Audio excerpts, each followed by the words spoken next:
आज आप लोगों के लिए 5 कहानियाँ बताएँगे जो आपको अपने लक्ष्य तक ले जाने के लिए मजबूर कर देगी। तो आज ये कहानी आप ज़रूर सुनें और ये आज पहला कहानी जो है सफलता का रहस्य और ये कहानी है सुकरात जी का। एक बार एक व्यक्ति ने महान फिलोसोफर सुकरात से पूछा कि सफलता का रहस्य क्या है? What is the secret of success? सुकरात ने उस इंसान को कहा कि वह कल सुबह नदी के पास मिले। वहीं पर उसे अपने प्रश्न का जवाब मिलेगा। जब दूसरे दिन सुबह वह व्यक्ति नदी के पास मिला, तो सुकरात ने उसको नदी में उतरकर नदी की गहराई नापने को कहा। वह व्यक्ति नदी में उतरकर आगे की तरफ जाने लगा। जैसे ही पानी उस व्यक्ति के नाक तक पहुंचा, पीछे से सुकरात ने आकर अचानक से उसका मुंह पानी में डुबो दिया। वह व्यक्ति बाहर निकलने के लिए झटपटाने लगा, कोशिश करने लगा, लेकिन सुकरात थोड़े ज्यादा स्ट्रोंग थे। सुकरात ने उसे काफी देर तक पानी में डुबोए रखा। कुछ समय बाद सुकरात ने उसे छोड़ दिया और उस व्यक्ति ने जल्दी से अपना मुंह पानी से बाहर निकालकर जल्दी जल्दी सांस ली। सुकरात ने उस व्यक्ति से पूछा, जब तुम पानी में थे तो तुम क्या चाहते थे? व्यक्ति ने कहा, जल्दी से बाहर निकलकर सांस लेना चाहता था। सुकरात ने कहा, यही तुम्हारे प्रश्न का उत्तर है। जब तुम सफलता को उतनी ही तीव्र इच्छा से चाहोगे जितनी तीव्र इच्छा से तुम सांस लेना चाहते थे, तो तुम्हें सफलता निश्चित रूप से मिल जाएगी। दूसरी कहानी है अभ्यास का महत्व का। यह है प्राचीन समय में विद्यार्थी गुरुकुल में रहकर ही पढ़ा करते थे। बच्चे को शिक्षा ग्रहण करने के लिए गुरुकुल में भेजा जाता था। बच्चे गुरुकुल में गुरु के सानिध्य में आश्रम की देखभाल किया करते थे और अध्ययन भी किया करते थे। वरदराज को भी सभी तरह की गुरुकुल भेज दिया गया। वहाँ आश्रम में अपने साथियों के साथ घुलने मिलने लगा, लेकिन वह पढ़ने में बहुत ही कमजोर था। गुरु जी की कोई भी बात उसके बहुत समझ में कम आती थी। इस कारण सभी के बीच में वह उपहास का कारण बनता था। उसके सारे साथी अगली कक्षा में चले गए, लेकिन वे आगे नहीं बढ़ पाए। गुरु जी ने भी आखिर हार मानकर उसे बोला, बेटा बरदराज, मैंने सारे प्रयास करके देख लिए हैं। अब यही उचित होगा कि तुम यहाँ अपना समय बर्बाद मत करो। अपने घर ले चलो और घर वालों की काम काज में मदद करो और घर वाले की काम जो कुछ भी है उसमें मदद करो। बरदराज ने भी सोचा कि शायद मेरी किस्मत में विद्या नहीं है और भारी मन से गुरुकुल की घर के लिए निकल गया। दोपहर का समय था। रास्ते में उसे प्यास लगने लगी। इधर उधर देखने पर उसने पाया कि थोड़ी ही दूर पर कुछ महिलाएं कुएं से पानी भर रही थी। वह कुएं के पास गया। वहां पत्थरों पर भी रस्सी के आने जाने के निशान बने हुए थे। तो उसने महिलाओं से पूछा, यह निशान आपने कैसे बनाए? तो एक महिला ने जवाब दिया, बेटे, यह निशान हमने नहीं बनाए। यह तो पानी खींचते समय इसको कोमल रस्सी के बार बार आने जाने से ठोस पत्थर पर भी ऐसे ही निशान बन गए। बरदराज सोच में पड़ गया। उसने विचार किया कि जब एक कोमल रस्सी को बार बार आने जाने से एक ठोस पत्थर पर गहरे निशान बन सकते हैं, तो निरंतर अभ्यास करने से विद्या ग्रहण क्यों नहीं कर सकता? बरदराज ढेर सारे उत्साह के साथ वापस गुरुकुल में आया। अथक कड़ी मेहनत की। गुरुजी ने भी खुश होकर भरपूर सहयोग किया। कुछ ही सालों बाद यही मंदबुद्धि बालक बरदराज आगे चलकर संस्कृत व्याकरण का महान विद्वान बना, जिसे लघु सिद्धांत मोकुदिनी, मध्य सिद्धांत कौमुदिनी, सार सिद्धांत कौमुदिनी, दीवान पद मंजरी की रचना की। इस कहानी से यही शिक्षा मिलता है दोस्तों कि अभ्यास की शक्ति का तो कहना ही क्या है, यह आपके हर सपने को पूरा करेगी। अभ्यास बहुत जरूरी है, चाहे वो खेल हो या पढ़ाई हो या किसी चीज में। बिना अभ्यास के आप सफल नहीं हो सकते।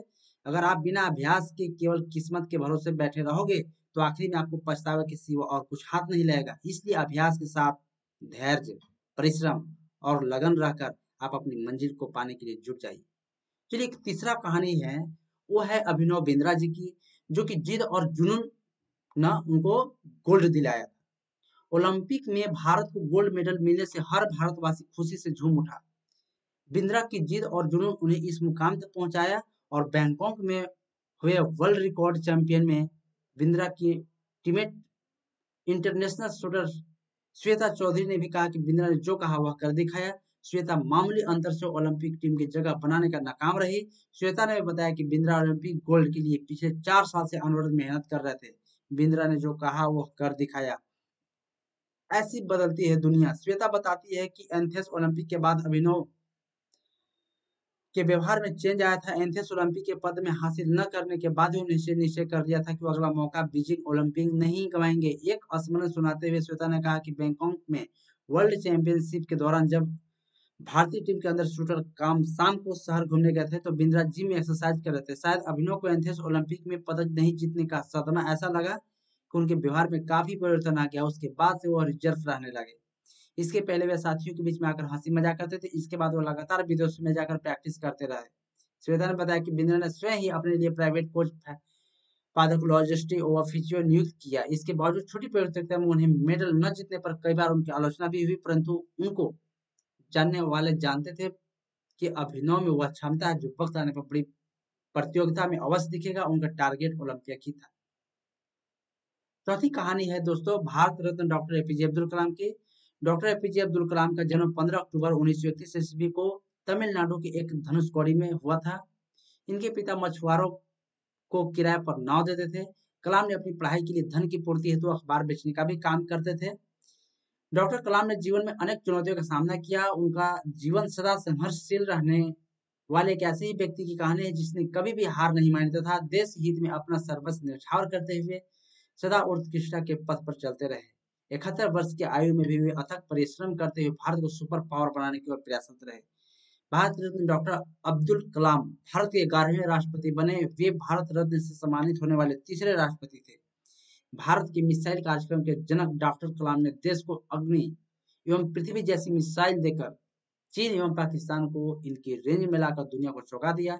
एक बार एयरफोर्स के पायलट के साक्षात्कार में 9वें नंबर पर आने के कारण कुल 8 प्रत्याशियों का चयन करना था। उन्हें निराश होना पड़ा था। वे ऋषिकेश बाबा शिवानंद के पास चले गए और अपनी व्यथा उन्हें सुनाई और बाबा ने उन्हें कहा, accept your destiny and go ahead with your life. You are not destined to become an Air Force pilot. What is your destined to become is not revealed now, but it is predetermined. Forget this failure, as it was essential to lead you to your existence. Become one yourself. My son, surrender yourself to wish to God. बाबा शिवानंद का कहने का अर्थ यह था कि असफलता से निराश होने की आवश्यकता नहीं है। यह असफलता आपकी दूसरी सफलताओं के द्वार खोल सकती है। तुम्हें जीवन में कहाँ पहुंचना है इसका पता नहीं। आप कर्म करो, ईश्वर पर विश्वास करो। डॉक्टर कलाम का जीवन उस नवयुवक के लिए आदर्श प्रेरणा स्रोत है जो अपने जीवन में असफलता मिलने पर ही निराश हो जाते हैं। डॉक्टर कलाम ने अपने सारे जीवन में निस्वार्थ सेवा कार्य किया। उनका राष्ट्र प्रेम, उनका देशभक्ति का जज्बा हर भारतीय के लिए सबब और प्रेरणा का पुंज रहा और हमेशा रहेगा। और पंचवा एक कहानी है महान गणितज्ञ रामानुजन, धुन के पक्के। रामानुजन का जन्म करीब एक गरीब परिवार में 22 दिसंबर 1987 को तमिलनाडु के एरोड कस्बे में हुआ था। उनके पिता एक साड़ी की दुकान पर कलर का काम करते थे। रामानुजन के जीवन पर उनकी मां का बहुत प्रभाव था। जब वे 11 वर्ष के थे तो उन्होंने एस लॉनली द्वारा लिखित गणित की किताब की पूरी मास्टरी कर ली थी। गणित का ज्ञान तो जैसे उन्हें ईश्वर के यहाँ से मिला था। 14 वर्ष की उम्र में उन्हें मेरिट सर्टिफिकेट एवं कई अवार्ड्स मिले थे। उन्हें 1904 में जब उन्होंने टाउन हाई स्कूल से स्नातक पास की तो उन्हें एक रंगनाथा राव पुरस्कार, प्रधानाध्यापक कृष्ण स्वामी अय्यर पुरस्कार प्रदान किया गया था। वर्ष 1909 ईस्वी में उनकी शादी हुई थी। उसके बाद 1910 में उनका एक ऑपरेशन हुआ। घर वालों के पास उनके ऑपरेशन हेतु पर्याप्त राशि नहीं था। एक डॉक्टर ने उनका मुफ्त इलाज में ऑपरेशन किया और इस ऑपरेशन के बाद रामानुजन नौकरी की तलाश में जुट गए। वे मद्रास में जगह जगह पर नौकरी के लिए घूमे। इसके लिए उन्हें ट्यूशन भी किए। वे पुनः बीमार पड़ गए। इसी बीच में वे गणित में अपना कार्य करते रहे। ठीक होने के बाद उनका संपर्क नेलोर के जिला कलेक्टर रामचंद्र राव से हुआ। वह रामानुजन के गणित में कार्य से बेहद प्रभावित हुए। उन्होंने रामानुजन की आर्थिक मदद भी की थी। वर्ष 1912 में उन्होंने मद्रास में चीफ अकाउंटेंट में के ऑफिस में कलर की नौकरी भी मिल गई। वे ऑफिस का कार्य जल्दी पूरा करने के बाद गणित का रिसर्च करते रहे। इसके बाद वे इंग्लैंड चले गए। वहां उनके कार्य को खूब प्रशंसा मिली। उनके गणित के अनूठे ज्ञान को खूब सराहना मिली। वर्ष 1918 में उन्हें ट्रिनिटी कॉलेज कैम्ब्रिजो का fellow of Trinity college Cambridge चुना गया। वह पहले भारतीय थे जिन्हें इस सम्मान के लिए चुना गया था।